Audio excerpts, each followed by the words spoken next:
Hello, you guys. How's everyone today? It's Wednesday and I took a shower, as you can see. I'm doing an interview in about an hour or a little bit more than an hour from now. So I thought it'd probably be a good idea to get cleaned up and make myself presentable because that's how it works. Um, it's another gloomy day here in New York City, although it's going to be 50 degrees. So that's exciting. I don't know where winter has gone or if it's ever coming back. Hey, I see there's a bunch of people coming on. Just let me know you're here because I can't see. Hi, Dan. Um, and so yeah, so it's kind of crappy. Yeah, it's crummy day today.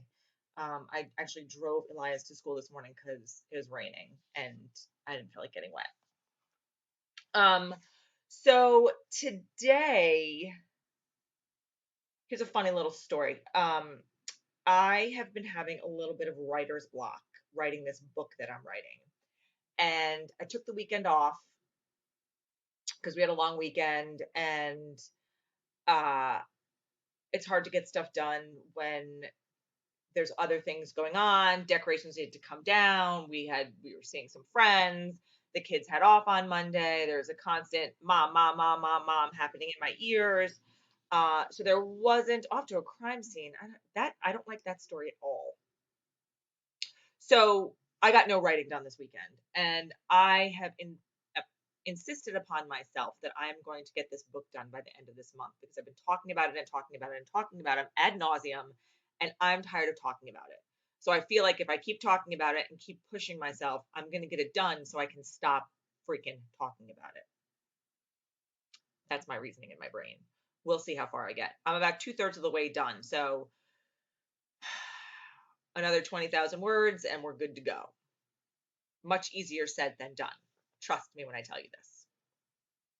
Anyway, uh, so I was writing this morning. I got into a groove. I was talking to my friend Amy, who sparked a memory because she was like, "Oh my God, you're not going to believe Tim found a bunch of stuff in his mom's attic from when we were in high school, Dan."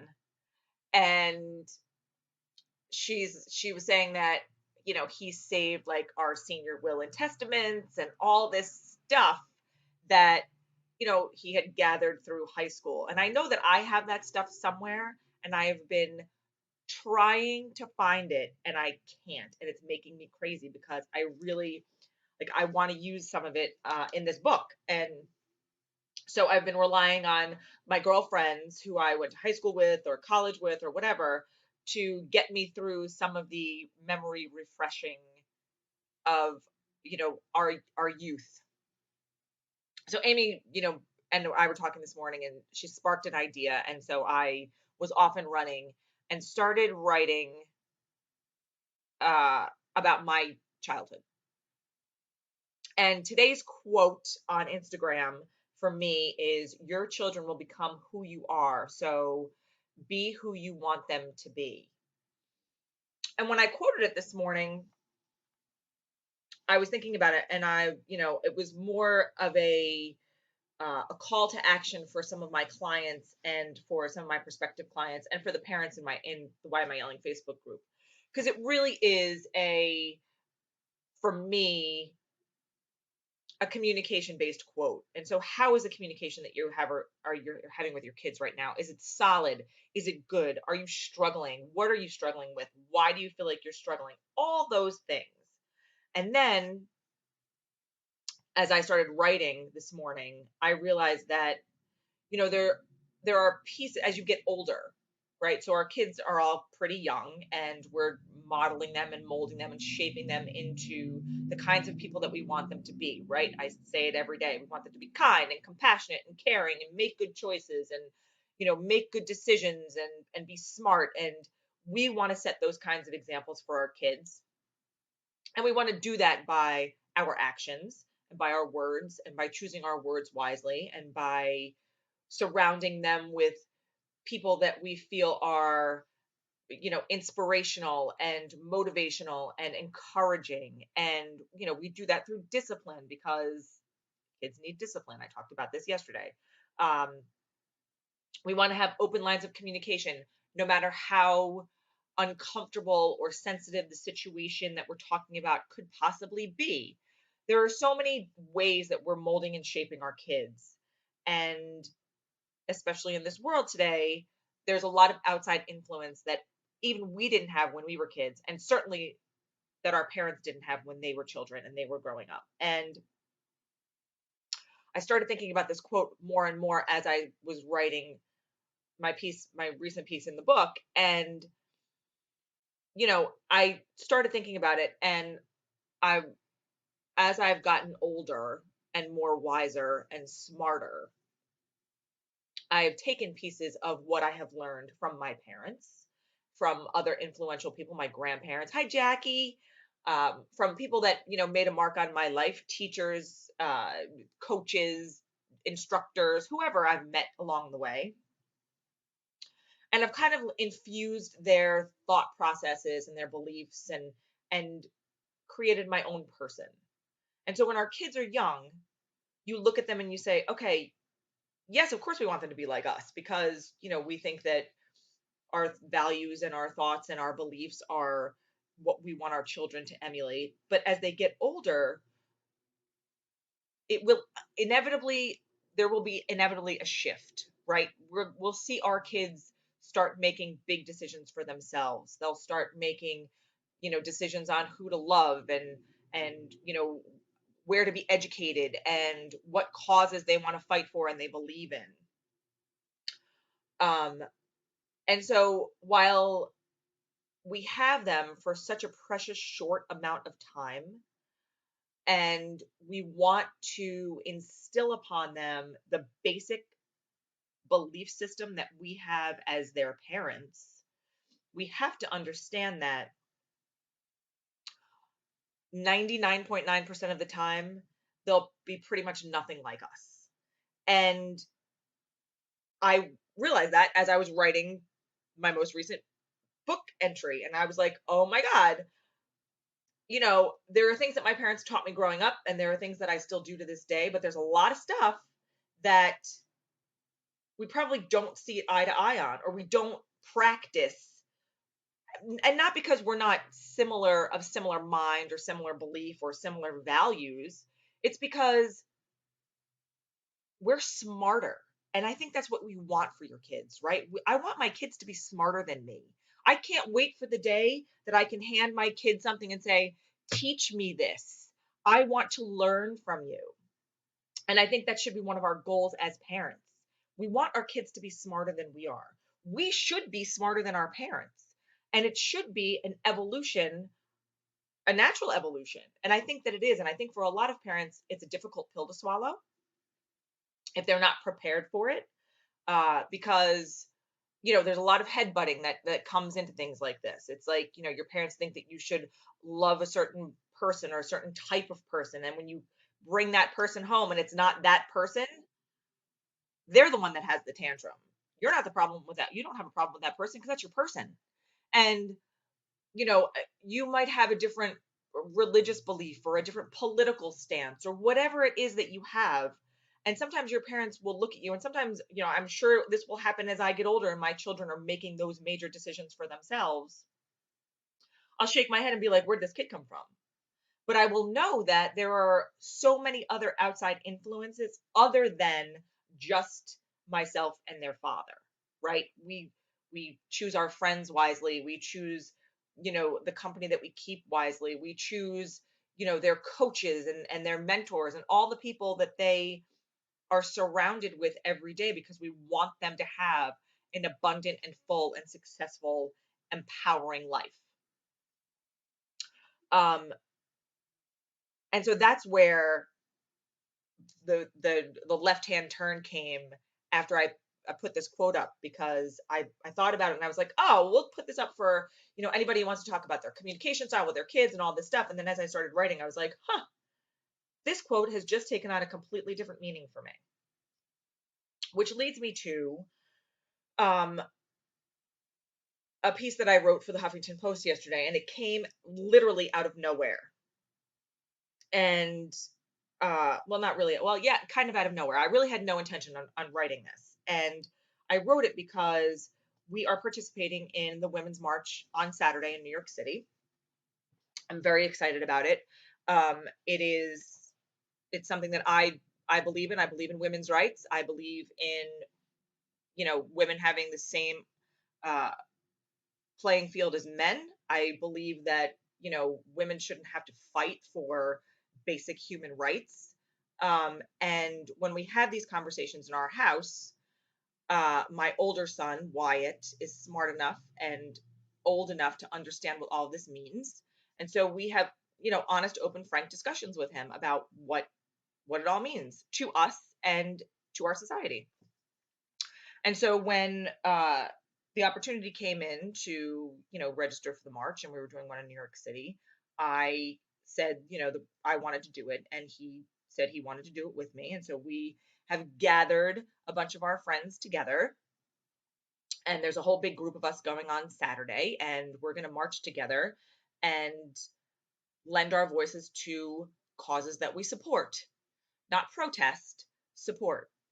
And my friend Rachel, who is organizing this for the group of people that we're going with, sent an email out yesterday, and she had outlined the whole thing. Like, we're meeting here, we're doing this, we're doing a poster making party on Friday night. Like, we have all this stuff going on. It's a nice long email. And at the end of it, she said, so I found 2 articles. We probably should talk to the kids on Friday night since we're all going to be together. And I found a couple of articles that might help us. And then I thought maybe, Krista might want to chime in, with her thoughts on the whole thing. And so after I read the email, I was like, you know what? I wasn't really going to chime in, but now I feel like I have to, because it is important, and it's important to have a voice and use it. So I was like, I'm just going to write a blog post. And I started writing the blog post. And then I was like, you know what? I'm going to put this on my Huffington Post page. And when I did, Emily McComb, thank you so much, the editor for Huffington Post Parents, caught it and decided to promote it because I think she liked it. And so that's awesome, because a lot of people have read it, and I think that's great. But really, the message that I'm trying to convey there is stand up for what you believe in. Lend your voice. Do it in a positive way. You know me, I'm the eternal optimist, right? I like to find the silver lining in the cloud. And so, like I said to Wyatt, we're doing this because we're doing it in support of women. We're doing it in support of women's rights. We're doing it in support of women being able to use their own brains and make decisions for themselves. And that's why we're doing it. We're not doing it in protest of anybody, because that's mean spirited, and that's not the right message that we want to send. We want to send a message of support and encouragement to the people who will undoubtedly be affected by major change. And I'm one of them. And every woman that is on this, watching this broadcast right now, is one of them. And so think about how you want to communicate that to your children, because I certainly want my son to think that me and his father we are absolutely equal. And I want him to walk through life looking at his female friends no differently than he looks at his male friends, and saying, you know, hey man, we can totally do this. Hey man, you can absolutely play soccer with me. Hey, you know, Kylie, who, Wyatt and Kylie, I'm going back to Amy all the time because we have a very long history together and our children are very good friends. But Amy lives in Florida and I live in New York, and we make a habit of seeing each other whenever we're in town. They come and vacation with us at our house in the summer. They come visit us. We go whenever we're in Florida, we visit them. And our oldest, Kylie and Wyatt, were born 5 days apart. And so they have a very close relationship. I mean, we have pictures of them in the bellies together, and we have pictures of them now 11 years later, on skis and, on the lake. And we just saw them for Christmas when we were down in Florida. And I never want Wyatt or Kylie to look at each other like they they've been having smackdown wrestling fights since they were like 2 years old. And I never want them to look at each other and say, you can't do that because you're a girl, and you can't do that because you're a boy. Like, that to me is the dumbest thing on the planet. We are all created equal, everybody, and we should treat each other that way.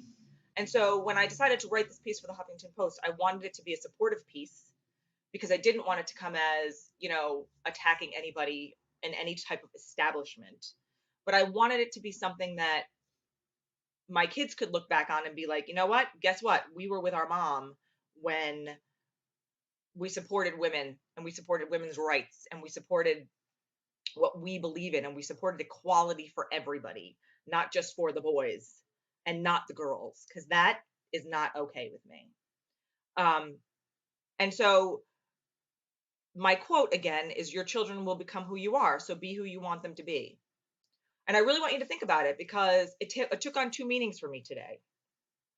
And I think they're two valid meanings. And I think that I know that they are going to resonate in my home and with my children. And I would love it if you could think about it, how you would use it in your household, and you will teach it to your kids and instill upon them the values that you so strongly believe in. And, the love and the communication and the compassion and the kindness, because that's the only way we are going to create successful, smart, bright human beings going forward. And they're the ones who are going to have to be teaching us about this 20, 30, 40, 50 years from now.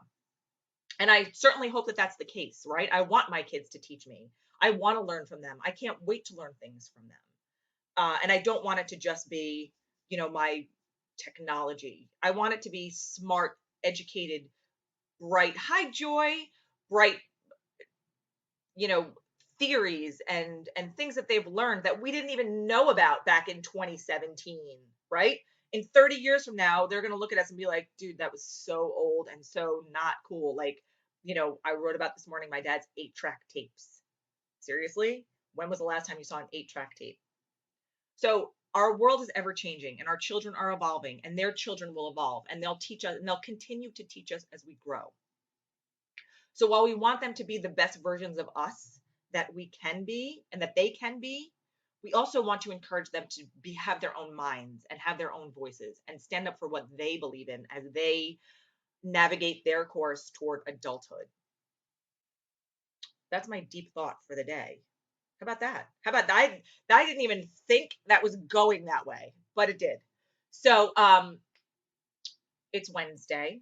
I'm actually doing an interview in like an hour, so I have to hop off and go do some research. But I wanted to say thanks for watching.